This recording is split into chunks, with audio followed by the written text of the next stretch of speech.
तो 20 सालों के बाद पहली बार ऐसा मौका आया जब बिहार विधानसभा में नीतीश कुमार मौजूद नहीं थे। सिर्फ उन्हें याद किया जा रहा था और उन्हें शुक्रिया अदा किया जा रहा था। उनकी कुर्सी पर पहली बार सम्राट चौधरी बैठे हुए थे बतौर मुख्यमंत्री के तौर पर और सरकार के प्रति विश्वास मत हासिल कर रहे थे। इस दौरान पक्ष और विपक्ष दोनों तरफ से खूब जुबानी जंग भी हुई। सम्राट ने कई घोषणाएं भी की तो विपक्ष पर हमला भी बोला। तो आज टू द पॉइंट में आज विस्तार से इसी पर चर्चा करेंगे। देखिए, बिहार के मुख्यमंत्री सम्राट चौधरी ने विधानसभा में ध्वनिमत से विश्वास मत हासिल कर लिया। एनडीए के संख्या बल को देखते हुए ये केवल महज औपचारिकता थी, लेकिन इस एक दिन के विशेष सत्र में भी दोनों पक्षों में जमकर तकरार हुआ। नेता प्रतिपक्ष तेजस्वी यादव ने सम्राट चौधरी की उम्र और डिग्री समेत तमाम मुद्दों पर सवाल उठाए और एनडीए में फूट की आशंका भी जताई। वहीं सम्राट चौधरी ने तमाम आरोपों का करारा जवाब देते हुए प्रदेश के विकास पर जोर दिया। लेकिन इस बहस में कई ऐसे सवाल रह गए जिनके जवाब कुछ महीनों या कुछ सालों में देखने को मिल सकते हैं। रिपोर्ट देखिए। बिहार में सम्राट चौधरी के नेतृत्व वाली नई सरकार ने विधानसभा में अपना बहुमत साबित कर दिया है। 243 सदस्य वाली विधानसभा में सरकार को अपना बहुमत साबित करने के लिए 122 वोटों की आवश्यकता थी। अपनी कम संख्या को देखते हुए विपक्ष ने मत विभाजन यानी वोटिंग की मांग नहीं रखी, जिसकी वजह से बहस के बाद ध्वनि मत से विश्वास प्रस्ताव पारित हो गया। अब मैं मूल प्रस्ताव को रखता हूं।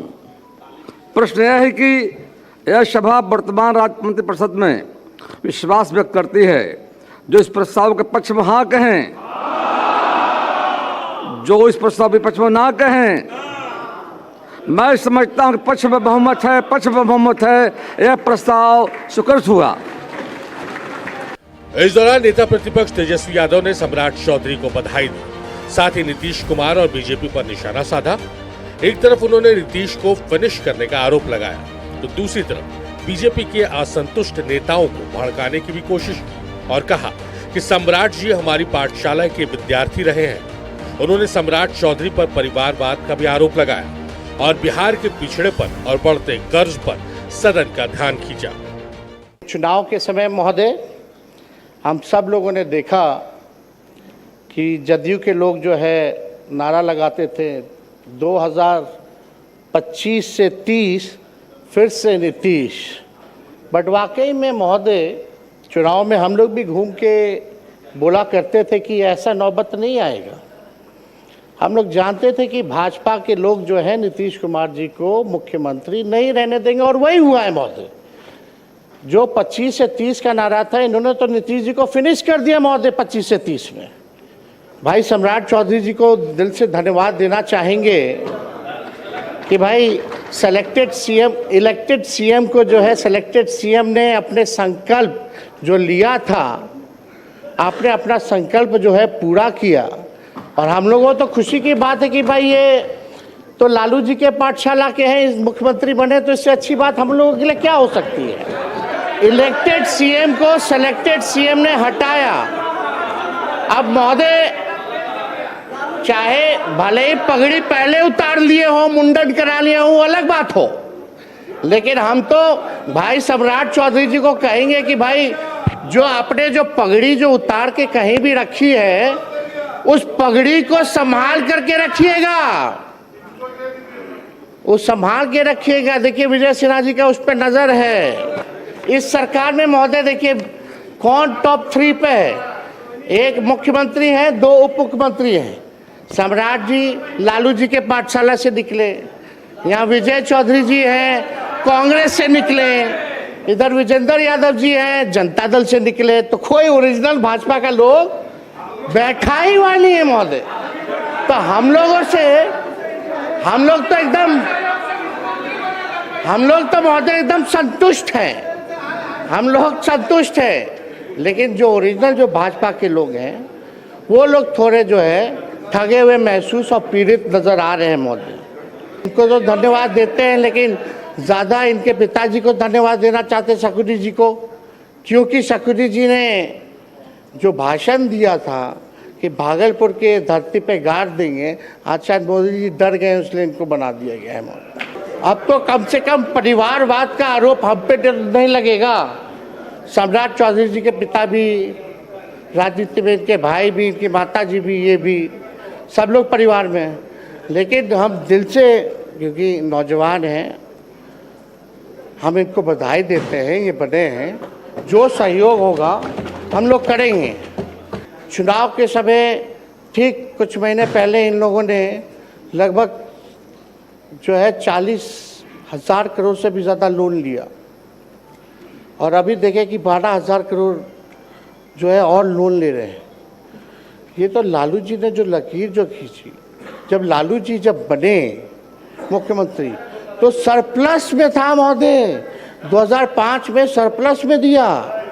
बिहार पे 4 लाख करोड़ का कर्जा है महोदय, प्रति व्यक्ति महोदय 27,000 करोड़ का। पेंशन के लिए पैसा नहीं है इनको देने का कर्मचारियों को महोदय। जब पैसा नहीं रहेगा तो काम कैसे होगा भैया? खजाना खाली है तो काम कैसे होगा महोदय? ये जो है हम लोग जो है जानना चाहते हैं महोदय। मुख्यमंत्री सम्राट चौधरी ने भी तेजस्वी यादव के तमाम आरोपों के ठोस जवाब दिए। उन्होंने साफ कहा कि ये कुर्सी किसी की बपौती नहीं है, उन्हें ये कुर्सी नीतीश जी की सहमति से मिली है। उन्होंने एनडीए में फूट की संभावनाओं को दरकिनार करते हुए कहा कि उनके नेता नीतीश कुमार हमेशा बिहार को समृद्ध बनाना चाहते हैं और हमारा मकसद भी बिहार को और आगे बढ़ाना है। और लालू जी सबसे पहले, ये आपको जानकारी दे देता हूं, सबसे पहले घुटना आरएसएस कार्यालय में ही जाके डाले थे, कोई दूसरे जगह नहीं। 33 विधायकों का समर्थन चाहिए था, सरकार ही नहीं बनती, हरदी ही नहीं लगता, मुख्यमंत्री ही नहीं बनते। और नीतीश कुमार जी का इसलिए मैंने कहा योगदान है कि नीतीश कुमार जी नहीं होते तो लालू जी नेता ही नहीं बनते, एमएलए एमपी तो बन जाते। विरोधी दल का नेता बनाया और मुख्यमंत्री का उम्मीदवार बना, ये पूरा बिहार जानता है। लेकिन मैं सिर्फ याद दिला रहा हूं बिहार को।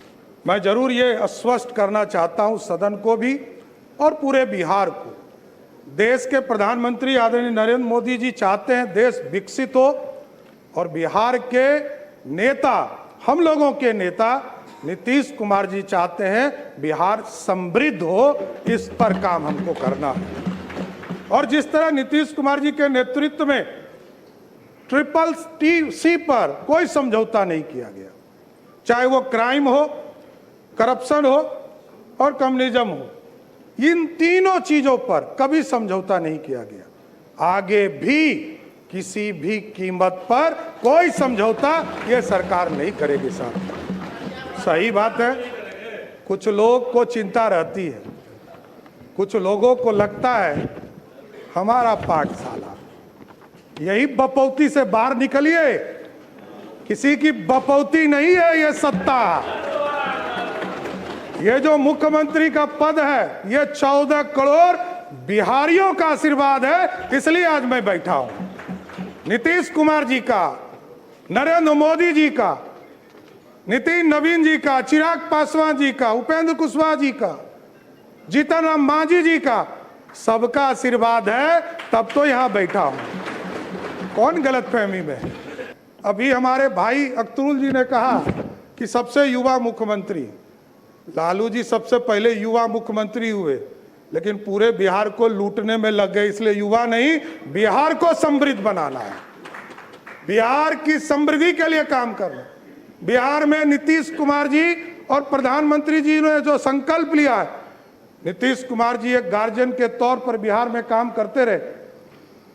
सबको लगता था जब वो लास्ट कैबिनेट कर रहे थे और कहे कि हम इस्तीफा देने जा रहे, तो सबको लगा कि ये क्या हो रहा है। लेकिन ये नीतीश कुमार जी की इच्छा शक्ति थी कि आज सम्राट चौधरी बिहार का मुख्यमंत्री है, इससे मैं कभी डिफर नहीं करता हूं साहब। इसलिए साथियों, लगातार बिहार के विकास के लिए ही काम करना है, हमारे पास कोई दूसरा काम नहीं है। सम्राट चौधरी ने भले ही विश्वास मत हासिल कर लिया, लेकिन वो जानते हैं कि ये कुर्सी किसी की बपौती नहीं है, और अगर बिहार में विकास की गति धीमी हुई तो कई नेता उनकी जगह लेने की कोशिश में जुट जाएंगे। ऐसे में सभी नेताओं के समन्वय और विकास पर फोकस, यही उनके भविष्य का एजेंडा होना चाहिए। यही वजह है कि बतौर मुख्यमंत्री अपने पहले संबोधन में ही उन्होंने कई विकास योजनाओं पर काम शुरू करने की घोषणा की। पटना से नक्षत्र न्यूज के लिए मरगूब आलम की रिपोर्ट। चलिए, तो सम्राट और तेजस्वी के बीच खूब जुबानी जंग देखने को मिले। अब विश्वास मत हासिल कर लिया, अब वो उन्हें काम करना है, दिखाना है, खुद को साबित करना है कि बिहार में बिना नीतीश के भी कामकाज हो सकता है। हमारे साथ 4 खास मेहमान जुड़ रहे हैं, आपको परिचय करवा देते हैं। मनोज जी पटना से जुड़ रहे हैं, जेडीयू से हैं। इसके अलावा नसीबुल हक रोशन साहब हैं जो हमारे साथ कांग्रेस के प्रवक्ता, और इसके अलावा आरजेडी से डॉक्टर बादशाह आलम जी हमारे साथ जुड़े हैं। पटना से कुमकुम जी भी नहीं जुड़ी हैं। तीनों का स्वागत। और सबसे पहले मनोज जी, सम्राट चौधरी ने विश्वास मत हासिल कर रहे थे, उन्होंने तो एक के बाद एक घोषणाएं कर दी, और ऐसी घोषणाएं जो संभवतः नीतीश कुमार के सरकार में कभी नहीं की गई। ये तो आपसे भी एक कदम आगे बढ़ गए।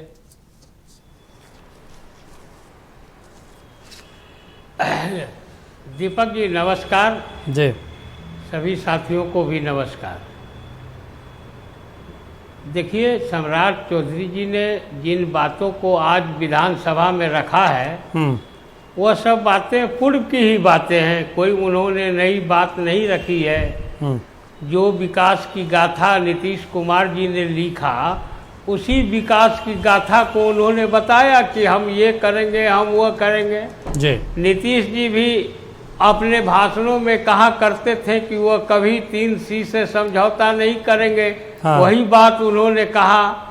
उन्होंने शराबबंदी के बारे में भी अपना क्लियर जून बताया। कैसे हम पहले से भी इस बार नीतीश जी ने कहा था कि हम उद्योग धंधे यहाँ स्थापित करेंगे, युवाओं को, बेरोजगारों को रोजगार देंगे, सरकारी नौकरी देंगे, उसी सब बातों को कहा। हाँ। तो कोई ये भाषण उनका नहीं था। आप देख लीजिए, कोई ऐसी बात उन्होंने थोड़े कही है जो कि पिछली सरकार के लीक से कोई अलग है। तो इसीलिए ये नहीं कहा जा सकता है। बाकी विपक्ष ने भी जिन बातों को रखा, बात रखने का सबको अधिकार है, उन्होंने उसका भी करारा जवाब दिया।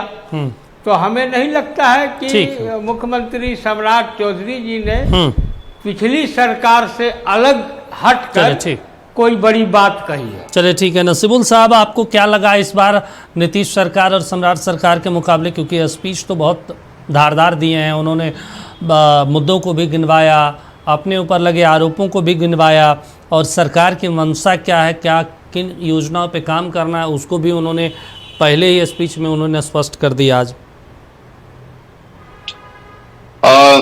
धन्यवाद।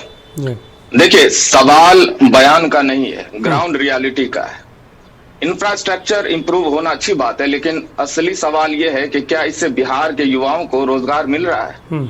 हमारे मुख्यमंत्री साहब सम्राट चौधरी ने इस तरह की बातें कही है। आज भी बड़ी संख्या में, मेरा एक ही बात कहना है कि आज भी बड़ी संख्या में युवा काम करने के लिए बाहर जा रहा है। तो इसका मतलब है कि जॉब क्रिएशन ग्राउंड पर उतना स्ट्रांग नहीं हुआ है। इसलिए बात सिंपल है, डेवलपमेंट का असली मतलब है लोगों को यही मौका मिले। सिर्फ क्लेम से या रिजल्ट से फर्क नहीं दिखना चाहिए। बिल्कुल। आज जो है बीजेपी सरकार जो है क्या करती है कि वो युवाओं की बात नहीं करती है, वो सिर्फ जोड़ तोड़ और पॉलिटिक्स खेलने में लगी रहती है। लेकिन ऐसा होना नहीं चाहिए, मुद्दों की बात होनी चाहिए। बिल्कुल। चलिए ठीक है। बादशाह जी, आपको क्या लगा आज के विश्वास मत जब हासिल कर रहे थे सम्राट चौधरी, जिस तरीके से विपक्ष की तरफ से भी कटाक्ष किया गया? तेजस्वी यादव कह रहे थे लालू जी की पाठशाला। मुझे भी लगता है कि लोकतंत्र में ये चीज़ों का, इन शब्दों का प्रयोग नहीं होना चाहिए। कौन किसके पाठशाला से आया? भाई आप भी तो हैं लालू जी के बेटे, लेकिन कहाँ सीएम बन पा रहे हैं? देखिए दीपक जी, सबसे पहले तो मैं आपके चैनल से श्री सम्राट चौधरी जी को मुबारकबाद पेश करता हूं कि वो बिहार के जो है नए सीएम बने हैं। अब वो बिहार की दशा को सुधारने में लग जाएं, न कि वो अपना भी जोड़ गांठ के ही राजनीति करते रहे। और आज बीच में इन्होंने जो है लालू यादव का नाम कम से कम 3 बार 4 बार लिया। अरे ये 20 साल 21 साल से सरकार में आप लोग थे, जंगल राज करके ये 20 साल में आपने कहाँ बिहार को पहुंचा दिया? 4 लाख करोड़ का जो है लोन है बिहार के ऊपर, उसको कैसे निपटाया जाए, वहाँ रोजी रोजगार कैसे डेवलप हो, वहाँ क्राइम कैसे रुके। जैसे अभी अपने उसमें उन्होंने स्पीच में कहा था कि जो 3C मॉडल पर जो है नीतीश जी ने काम किया, क्राइम, करप्शन और कम्युनलिज्म। तो अब ये भारतीय जनता पार्टी की सरकार वहाँ आई है, एनडीए की सरकार के नीचे जो इनके चीफ मिनिस्टर बने हुए हैं, तो क्या ये क्राइम कंट्रोल हो रहा है वहाँ क्या? ये जब से ये लोग बैठे हुए हैं क्राइम कंट्रोल तो कहीं दिख नहीं रहा है, बल्कि और बढ़ा हुआ है इन दिनों में। हाँ। तो इसके ऊपर इनको काम करना चाहिए और बिहार के उत्थान की बात करना चाहिए। हाँ। कि बिहार में किस तरह से रोजी रोजगार डेवलप हो और वहाँ से पलायन कैसे रुके, क्राइम को कैसे कंट्रोल किया जाए। और जहाँ तक एजुकेशन का मामला है, अभी हमने देखा था इनका उसका स्पीच सुना था कि कह रहे थे कि सारे जो है सरकारी एम्प्लॉई के बच्चे सरकारी स्कूलों में पढ़ेंगे। अरे आपके ये कह देने से थोड़ी ना हो जाएगा कि सरकारी स्कूल में जो है अपने बच्चों को लोग भेजने चाहेंगे। सरकारी स्कूल की दिशा और दशा पहले बदलिए आप। तो ये सब जो है चुनौतियां बिहार में है। तो इस वक्त जो है नीति आयोग का ही रिपोर्ट कहता है कि सबसे पिछड़ा स्टेट है, जहाँ आपका जो है 4 लाख करोड़ का जो है उस पर लोन है अभी बिहार के ऊपर। तो ये जो घोषणाएं कर रहे हैं तो घोषणा पर काम करें, हम लोग उनका साथ देंगे, हम विपक्ष में हैं। जो वादा इन्होंने इलेक्शन में किया है, ये महिलाओं के साथ जो इन्होंने 10-10 हजार रुपया डाला और कहा कि 2-2 लाख रुपया हम इनको और देंगे, तो उस पर काम करें। जो अपना इनका मैनिफेस्टो था उस डायरेक्शन में काम होना चाहिए।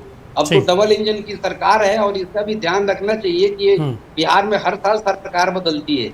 अगर ये ढंग से काम नहीं करेंगे तो सरकार बदलने का वहाँ सिस्टम चला आ रहा है। 5 साल में 5 सरकार बनी है, 6 सरकार भी बन सकती है। चलिए ठीक है। मनोज जी हमारे साथ जुड़े हैं। मनोज जी देखिए सही बात है, 5 साल में 5 सरकार, 6ठे साल में 6ठी सरकार बदल जाए तो कोई आश्चर्यजनक नहीं होगा बिहार में।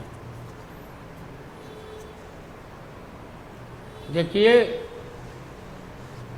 जरा सा पूछ लीजिए कि जिनके सहयोग के साथ आज ये सरकार में हैं, तो 1985 से 90 के बीच में 6 मुख्यमंत्री बदले गए। इसीलिए ये चीज़ नहीं है, मतलब कि सरकार क्या है, सरकार एनडीए की है और एनडीए की ही सरकार है, कोई दूसरे ऐसा थोड़ा है कि यहाँ चला आया। अब 5 बरस में 2020 से 2025 में जी क्या हुआ, 2 बार सरकार बदली, मुख्यमंत्री वही रहे ना। यहाँ तो इन लोगों के शासन काल में मुख्यमंत्री को ही बदल दिया जाता था। तो अभी भी तो मुख्यमंत्री ही बदला गया है ना सर। ये है कि जो सर सम्राट चौधरी मुख्यमंत्री ही बदले गए हैं। वही तो मैं कह रहा हूँ। तो इनके राज्य में 6 मुख्यमंत्री बदले गए 85 से 90 तक। हाँ। आप उसको देख लीजिए ना। तो आप भी यहाँ हमारे नहीं क्यों नहीं, अगर राजनीतिक स्थिरता आएगी, परिस्थिति आएगी दीपक जी, बिहार की दशा भी बदलनी चाहिए। खाली चीफ मिनिस्टर के कुर्सी बदलने से काम नहीं चलेगा, बिहार की दशा भी बदलनी चाहिए। बिल्कुल। और ये 20 साल के अंदर आप लोग जो है एकदम देखिए आप चले आ रहे हैं, तो ये आगे काम करके दिखाना पड़ेगा ना। बिहार की दशा तो और बद से बदतर होती चली जा रही है। जवाब बीजेपी सिर्फ सरकार बनाने में लगी रहती है। 5 साल में 5 बार सरकार चेंज हुआ है। अब डबल इंजन की सरकार आपकी वहाँ चल रही है। आप बिहार को पिछड़े राज्य का दर्जा दिलवाओ, वहाँ एजुकेशन नहीं ठीक है। वो मनोज आज सम्राट जी कह भी रहे थे, सदन में कह रहे थे आज इस समय। अरे सुनिए ना, आप जो बादशाह आलम जी अभी जो बोल रहे हैं कि राज दिलवाओ, जब मनमोहन सिंह प्रधानमंत्री थे और लालू यादव रेल मंत्री थे आपके, अब विधानसभा से प्रस्तावित करके भेजा गया था, उस समय आपने क्यों नहीं दिलवाया? इसका तो जवाब पहले बिहार की जनता को दे दीजिए ना। आपके साथ देखिए बीजेपी और एनडीए वालों की यही प्रॉब्लम है कि पुरानी बातों को लेकर आ जाते हैं। अरे भाई साहब अब आगे क्या? सरकार आपकी बनी है, आगे क्या? 5 साल में 5 बार आप लोगों ने सरकार बनाया है। आप ले दे के भाई 20 साल पहले की बात आप लोग करते हैं। उसको मत बोलिए। ठीक है। नहीं उस समय आपने क्यों नहीं आप लोग 20 साल पहले की बात कीजिए और आगे लालू यादव देश की जनता आगे क्या होना है उसके बारे में इंटरेस्टेड है। 20 साल पहले क्या हुआ उसमें इंटरेस्टेड नहीं है। बिहार की जनता को अब आप बेवकूफ नहीं बना सकते। ये तो आप रख रहे थे 2025 के चुनाव में, 2020 के चुनाव में जनता ने कोई भाव दिया क्या? और कांग्रेस वाले आपको तो 1906 पर भेज दिया बिहार की जनता ने। और लालू यादव बीजेपी और जेडीयू को एक ही माला जपना है, 20 साल पहले वाला जंगल राज। आपके राज में क्या हुआ है? आप जंगल राज 2 है, आपके राज में क्या हुआ है? ठीक है आप 20 साल पहले का गाना गाइएगा कि बादशाह जी बिहार के युवा बादशाह जी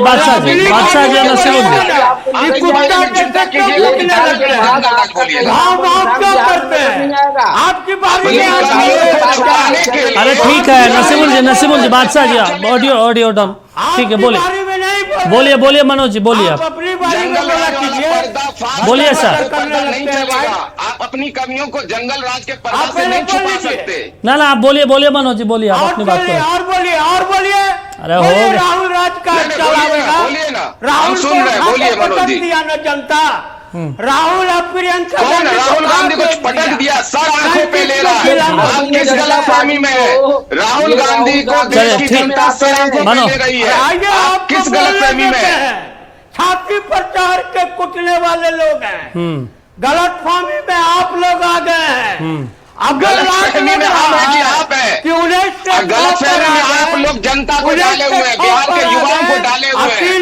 यहाँ पे रोजगार की बात नहीं करेंगे, माइग्रेशन की बात नहीं करेंगे। बिहार जो है कर्ज में डूब रहा है, खोखला हो गया है, कंगाल होने के कगार पे, उसकी बात कौन करेगा? कांग्रेस हो गई है। नीति आयोग में सबसे पिछड़ा सबसे गरीब स्टेट बन गया है, उसकी बात कौन करेगा? मतलब आप बताइए उसके बाद बिहार की नसीमुल साहब आप कह रहे हैं कि भाई बिहार स्टेट नीचे चला गया, पीछे है नीति आयोग में। 15-16 साल तो आप लोग भी सरकार में रहे हैं ना। 15 साल आपके, 20 साल इनके, 35 साल हो गए। 35 साल बाद भी ये स्थिति है बिहार की। जिम्मेदार तो दोनों है ना। बहुत काम हुआ इस 20 साल में। इस एनडीए की सरकार में क्या क्या हुआ ये हमको बताइए।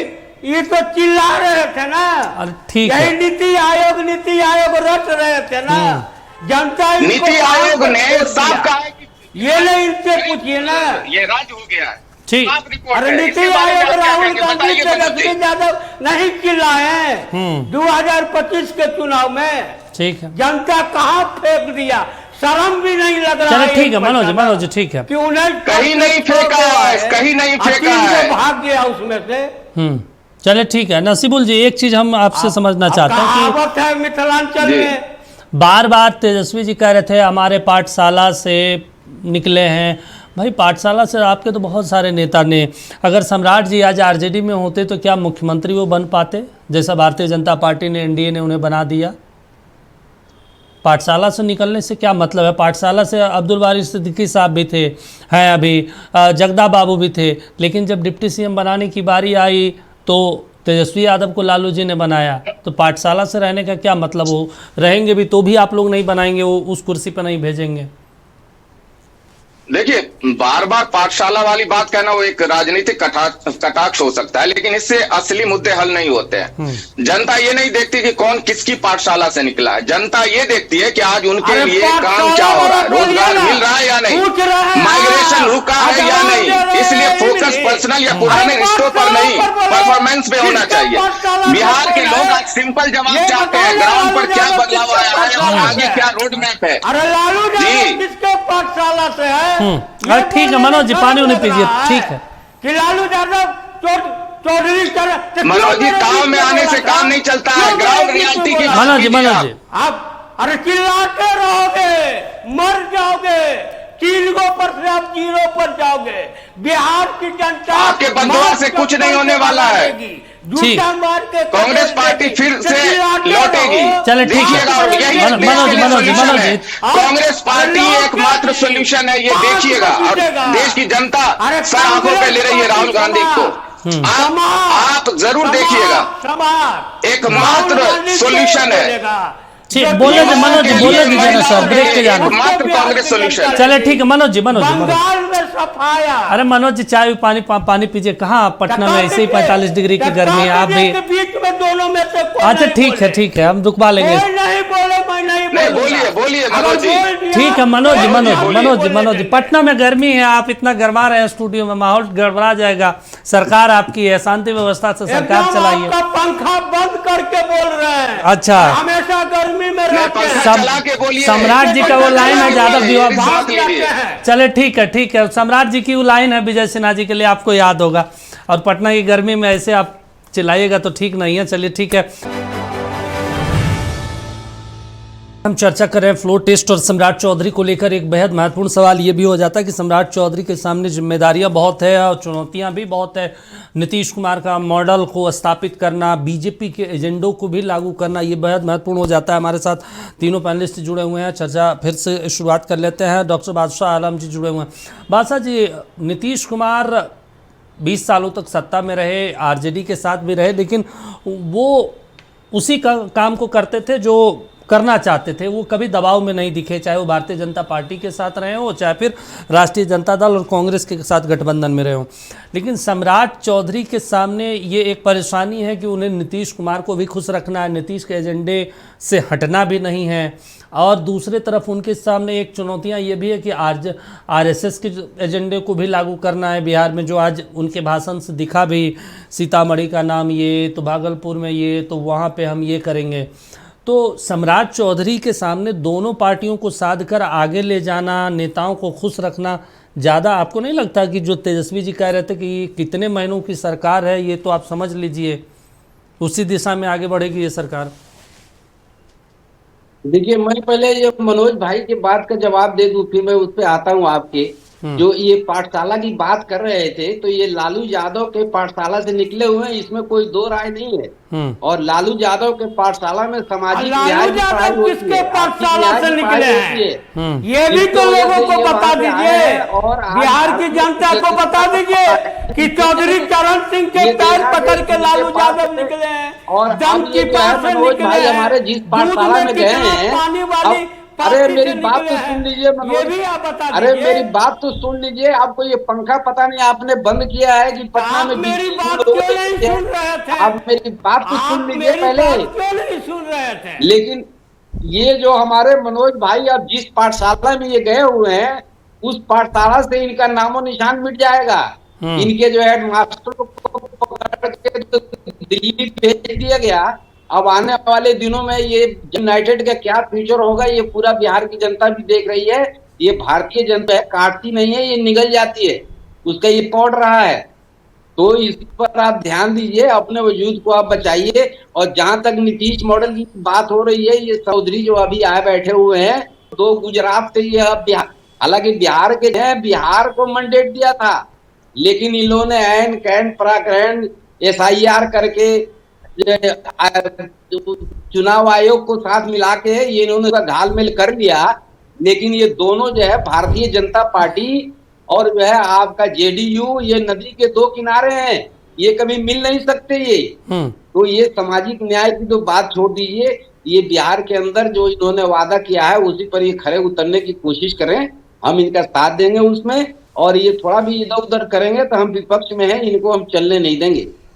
चलिए ठीक है मनोज जी। और देखिए दीपक जी एक चीज कहना चाहेंगे जी, बोलिए बोलिए। दीपक जी, कौन किसकी पाठशाला से निकला, ये लाइनें हेडलाइन तो बना देती है, लेकिन बिहार की समस्या हल नहीं करती है। हमारे जदयू के मित्र पूछ रहे हैं कि लालू किसकी पाठशाला से है, तो मैं कहूंगा ये पर्सनल हिस्ट्री का खेल छोड़िए, आज की परफॉर्मेंस पे आइए। सवाल सीधा है, रोजगार कहाँ है, माइग्रेशन क्यों नहीं रुका? 20 साल की सरकार के बाद भी अगर युवा बाहर जा रहा है तो ये असली जवाबदेही है। इसलिए दीपक जी, हम व्यक्तियों पर नहीं, काम और परिणाम पर बात करना चाहते हैं, बयान नहीं, परिणाम दिखना चाहिए। चलिए ठीक है, परिणाम तो अब तो देखिए, अब परिणाम ही दिख रहा है, इस वजह से वो 20 सालों से सत्ता में है।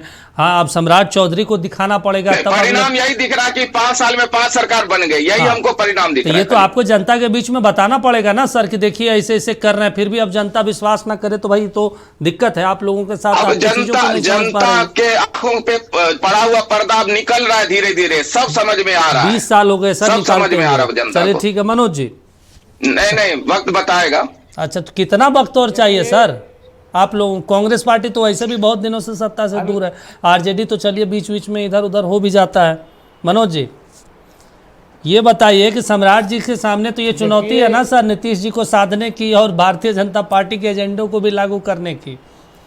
लगता है कि सरकार चलेगी 5 साल। देखिए एजेंडा क्या होता है दीपक जी, जो भी एजेंडा होता है ना वह एनडीए का ही एजेंडा होता है। अच्छा। नीतीश जी भी जो एजेंडा चला रहे थे तो सभी लोगों से बातचीत करके भी वो चला रहे थे।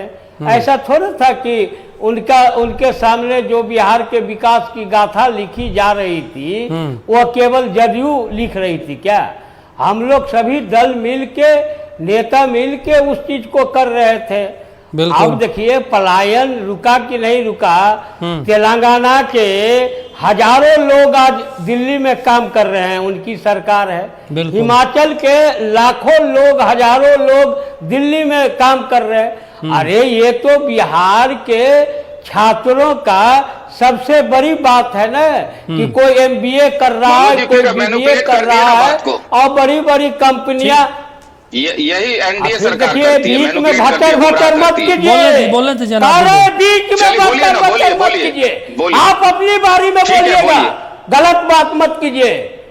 आप हैदराबाद हर जगह के लोग दूसरे जगह जाते हैं, आप फिर वही की जो है आप छुपाने की कोशिश कर रहे हैं। अरे आप पटना में तेलंगाना के लोग ईटा उठा रहे हैं। आइए दिखा देते हैं। क्या चाहते हैं मनोज जी, ईटा भी ना उठाए पटना में? मतलब बिहार की कमियों को आप तेलंगाना और हिमाचल की कमियों से छुपाना चाहते हैं क्या? अरे यही राजनीति खेलना की बात नहीं कर रहे हैं, नहीं यही राजनीतिक चेतना आपको है। मैं अपनी बात को फिर से रिपीट कर रहा हूँ। नीति आयोग गरीब जो है स्टेट घोषित कर दिया और आप दूसरे की कमी को आप नसीबुल साहब बोलिए मनोज जी पूरा कीजिए, फिर बात साहब जी के पास जाएंगे। पूरा कर लीजिए मनोज जी, आप पहले उन्हीं से बोलवा लीजिए ना। आप बोलिए ना सर। कहावत भी है, बोलिए। मूर्ख को पहले बोलिए ना। अरे एक बार और बोल लीजिए रोशन आप बोलिए नसीबुल हक जी, बोलिए एक बार और बोल लीजिए। नहीं बोलिए, कितना बोलना है? नहीं आप बोलिए। अरे सर आप सुन रहे हैं। इन्हीं लोगों को बता दीजिए ना कि 3 को नहीं मनोज जी आप बोलिए, सुन रहे हैं। राहुल गांधी का क्या औकात हुआ, ये आप काहे नहीं बोल देते हैं?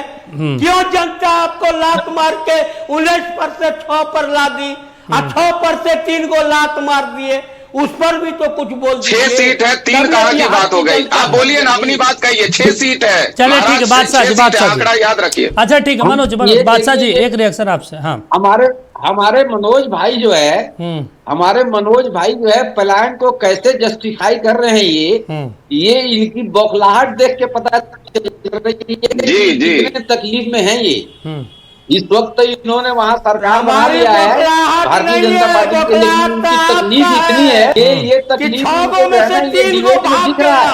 ये जो बौखलाहट है इनकी, ये खुद इतने डरे हुए हैं कि ये समझ नहीं पा रहे हैं कि ये सरकार कैसे चलेगी। और एजेंडे पर आने के बजाय अरे जो एजेंडा है बिहार का उसके ऊपर आप बात करेंगे नहीं, आप प्लान के ऊपर कह रहे हैं कि यहाँ दिल्ली में बच्चे जाके हमारे पढ़ रहे हैं। अरे आपके यहाँ एजुकेशन सिस्टम का क्या हाल है? 3 साल 4 सेशन वेट कर रहा है। क्या बिहार में यूनिवर्सिटी नहीं बन सकती है? बिहार में IIM डेवलप नहीं हो सकता है?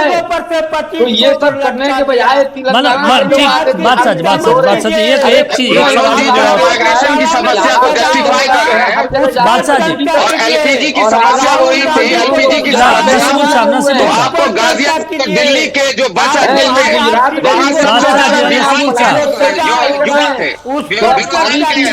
थे बिहार की जनता को बादशाह जी बादशाह जी बादशाह जी और नसीबुल साहब रुक जाइए मनोज जी तेलंगाना का कोई नहीं दिखा। अच्छा नसीबुल साहब एक चीज मुझे समझना है मनोज जी आपसे।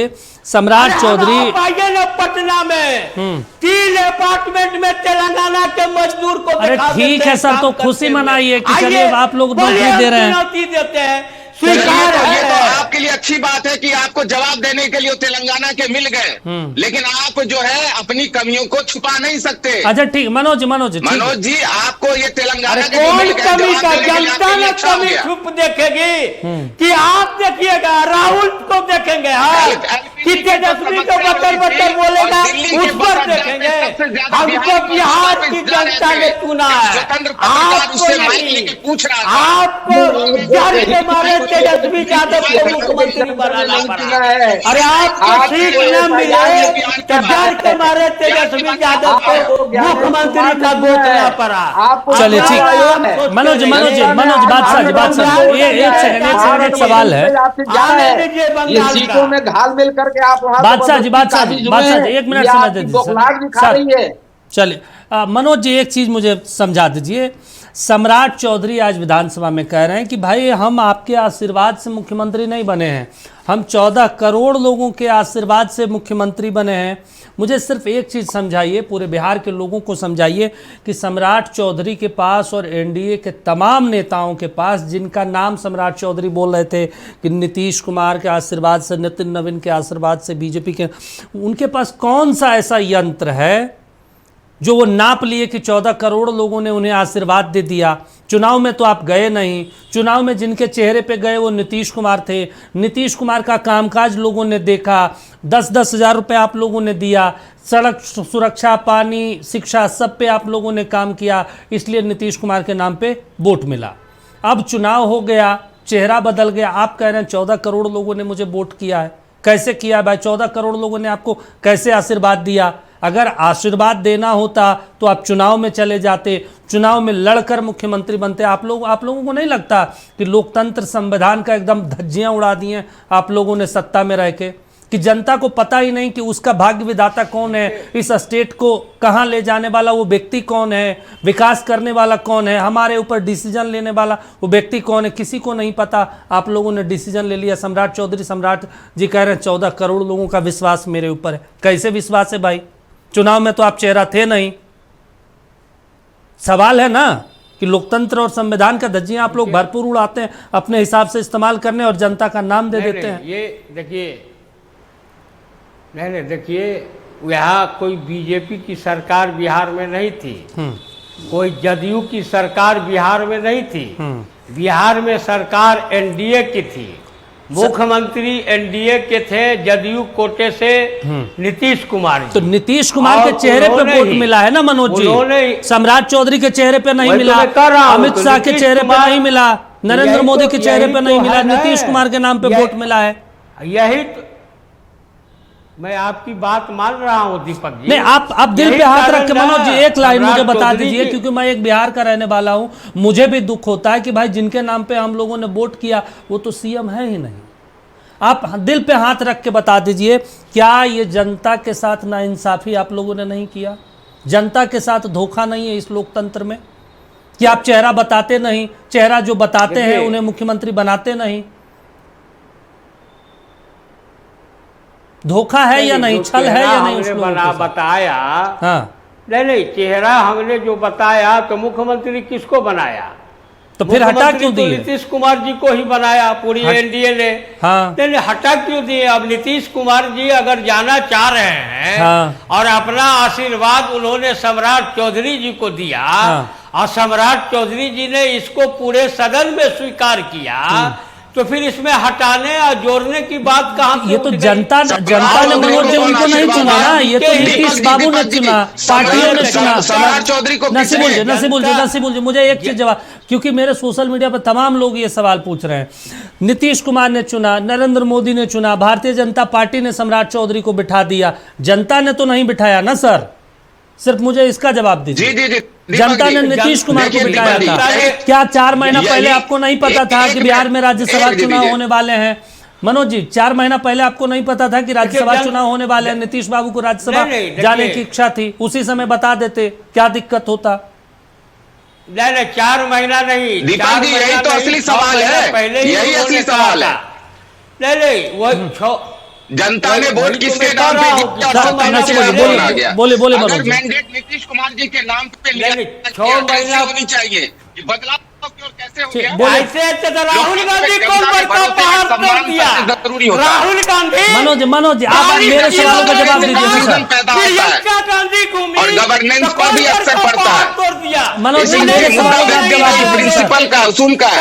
जो भरोसा लेकर वोट लिया गया, क्या वो भरोसा नहीं लग रहा रखा गया? है। अरे राहुल गांधी क्या किया, फ्रॉड राहुल गांधी क्या किया, ये तो जनता को बता दो। कै को सीट जिता दिया, कै को सीट जिता दिया राहुल और प्रियंका।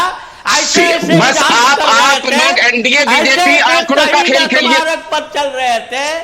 सीट का खेल कीजिए, सरखिए और बांटिए, यही आप लोग कीजिएगा। खेल क्या होता है, क्या आंकड़ों का मुद्दों की बात ना करके अचार बनाने कैसे बनना है, वॉशिंग मशीन चलाना, भ्रष्टाचारी को अपने पाले में करके उसको पूरा पॉलिश करके एकदम क्लीन कर देना, यही सब आप काम कीजिएगा। और राहुल गांधी की बात आप कर रहे हैं, मुद्दों की बात करते हैं, गरीबों की बात करते हैं। राहुल गांधी चोर है जी, चोर को बिहार करेगा। मनोज जी, मनोज जी, मनोज जी, मनोज जी, मनोज जी, मनोज जी, क्या चोरी किया आपका?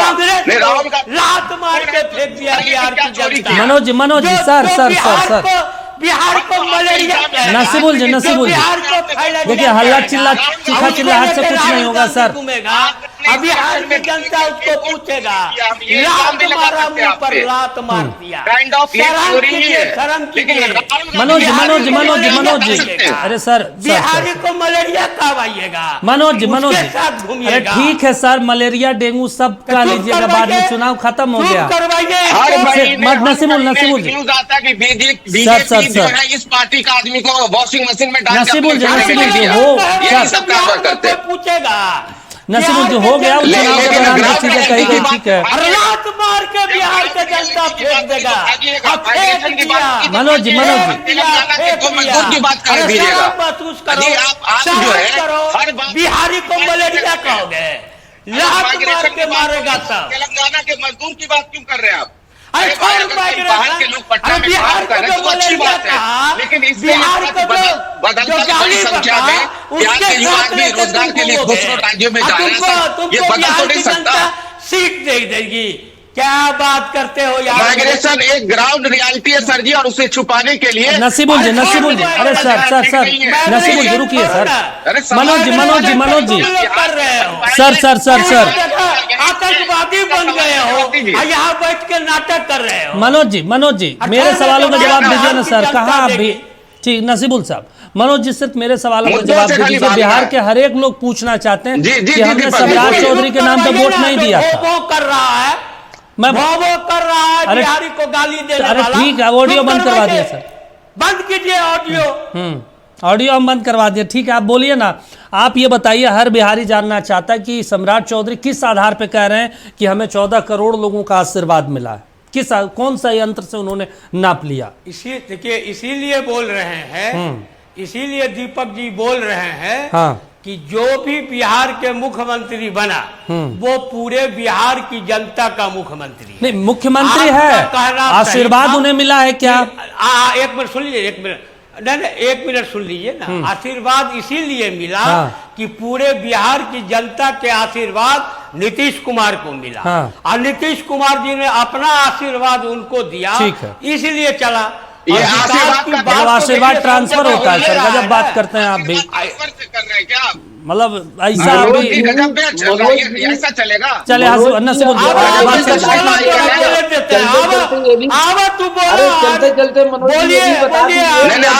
बादशाह जी बोल रहे हैं आपकी बात, बादशाह जी समझ गए कि आशीर्वाद में जनता ने नीतीश को, डॉक्टर साहब बोले नसीबुल बोले दीजिए सर, बादशाह जी यही चल रहा है। बोलिए सर, बोलिए बादशाह जी। मनोज जी, जी मनोज जी, हो रहा है, बांकीपुर में चुनाव होगा, अरे बिहार में चुनाव होगा ना, क्या बिहार अगर जीत जाओगे तब बिहार की जनता ने जिसको आशीर्वाद दिया था उसको तो भारतीय जनता पार्टी ने दिल्ली का रास्ता दिखा दिया, लेकिन जो आशीर्वाद आपको मिला है तो उस आशीर्वाद के लिए कुछ बिहार में करेंगे या कि इसी तरह से जो है भाषाबाजी चलती रहेगी? ये आशीर्वाद ट्रांसफर हो रहा है कि नीतीश जी ने इनको ट्रांसफर कर दिया या और सम्राट जी किसी और को ट्रांसफर करेंगे? अरे बिहार के बारे में कब बोलेंगे आप लोग? बिहार के लिए जो है बच्चे मारे फिर रहे हैं, उनकी नौकरी का क्या होगा, उनके पढ़ाई का क्या होगा? ये बिहार में महिलाएं आज सुरक्षित नहीं है, इसकी जिम्मेदारी कौन लेगा? सब इस पर कुछ बात होगी कि नहीं होगी? सब सुरक्षित है। इस पर कुछ बात होगी, कुछ बताइए ना कि क्या कर रहे हैं। फार्मिंगगंज में देखा क्या हुआ, ये नीतीश जी को लोगों ने आशीर्वाद दिया, इनके यहाँ नालंदा में क्या हुआ एक महिला के साथ। अभी जो है 2003 में जो आरक्षण बिल लागू हो चुका है उसको फिर दोबारा आप रैपिंग करके ला रहे हैं और महिला आरक्षण भी हम पास करवा रहे हैं। और जो है राहुल गांधी को जो आप मिसाल दे रहे हैं, राहुल गांधी के डर से आपकी ये गुजराती बंधुओं की नींद हराम है। सपने में राहुल गांधी आते हैं, आज तक सपनों में भी राहुल गांधी के सवाल का जवाब नहीं मिला। तो आप राहुल गांधी की क्या बात करते हैं? एक मिनट के भाषण में आप हर मिनट में राहुल गांधी का, कांग्रेस का, आरजेडी का नाम ले लेंगे। कब तक आप बिहारियों को बेवकूफ बनाएंगे बिहार के अंदर? और ये पैनल में जितने लोग बैठे हैं सब बिहार के लिए ही हैं और सब बिहार की चिंता करते हैं। अच्छा ठीक है, आप इनको उग्रवादी और ठीक है, बादशाह जी आप भी बिहार के हैं, जितना बिहार आपका है उतना ही बिहार आरजेडी का भी है, उतना ही बिहार कांग्रेस पार्टी का भी है। ये 14 करोड़ लोगों ने आपको मनोज जी मनोज जी मुझे सिर्फ ये बताइए। अरे आप शुक्र मनाइए ज्ञानेश कुमार का, अभी वो जेल जाने वाले हैं वो। चलिए सर इनके बल पे आप यहाँ जो सीख रहे हैं, बच गया ये जेल जाने वाला है या आपके ज्ञानेश कुमार? मैं ये आपके चैनल पे बता रहा हूँ। ठीक, मनोज पहुंच गया सुप्रीम कोर्ट में वेस्ट बंगाल का मामला, किस तरह से वहां हो रही है, कितने लोगों का वोट काट दिया गया और ये पूछा जा रहा है ठीक है मनोज तो इस तरह से आपकी बौखलाहट बता रही है कि आप बिहार में कुछ करने वाले नहीं है। चलिए आपके पास कोई एजेंडा है ना, आपके पास कोई मुद्दा नहीं है तो जनता आपको भगा देगी, जनता आपको भगा देगी। ठीक है, तो जनता तो आप लोगों को भगाएगी, आप देखते तो चाहिए। देखा ना, ठीक है, तो पूरा जनता ने दिया था, वो चले गए दिल्ली और बिहार की जनता आप लोगों को। चलिए ठीक है मनोज अब समय नहीं है सर, चलिए सर सरकार बनने का रिकॉर्ड है पर सरकार वहाँ चेंज होती है बिहार के अंदर। और इस चैनल पर बुला लीजिएगा मनोज जी को भी। चलिए ठीक है मनोज चलिए ठीक है सर, समय इतना इजाजत देता है सर मनोज जी आप चलिए ठीक है, गर्मी है, पटना में पानी उनी पीजिए, ठंडा होइए। कहाँ आप लड़ रहे हैं, मतलब सियासत की लड़ाई में आप भी व्यक्तिगत हो रहे हैं, तीनों जुड़े हैं, शुक्रिया। चलिए सर शुक्रिया आप तीनों का, इतना ही समय है, समय इतना इजाजत देता है, तीनों अपना कीमती समय देने के लिए शुक्रिया। लेकिन बड़ा सवाल है, सम्राट चौधरी के सामने चुनौतियां बड़ी है क्योंकि बिहार जैसा स्टेट के वो सत्ता की कुर्सी पर बैठे हैं बतौर मुख्यमंत्री के तौर पर। उन्होंने एक रूपरेखा भी खींची है और तेजस्वी यादव ने उन तमाम चीज़ों को लेकर जो है पलटवार भी किया। अब देखना होगा आने वाले दिनों में किस तरीके से बिहार सरकार चलती है, उसके लिए 6 महीने साल भर वक्त का इंतजार करना होगा।